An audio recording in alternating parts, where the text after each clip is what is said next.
Tinatanong nga ho ni ma'am kung kahit ba hindi pa menopause, pwede na hubang uminom nitong evening primrose oil. Yes po, pwede pong uminom kahit hindi pa po menopause or kahit magme-menopause pa lang.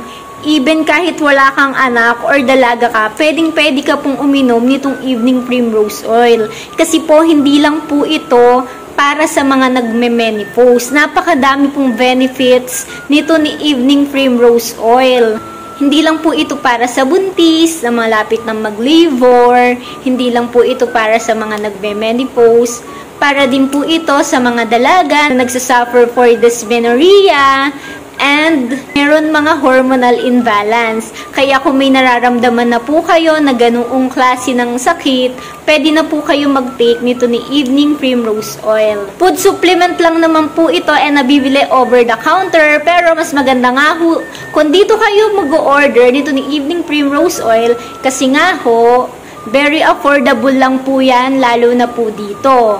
Dahil po sa mga drugstore, medyo pricey po talaga si evening primrose oil dahil sobrang laki ng naitutulong nga po nito ni evening primrose oil. Yun lang po, sana po nasagot po yung question nyo. Thank you for watching. Kuting-ting! Bye!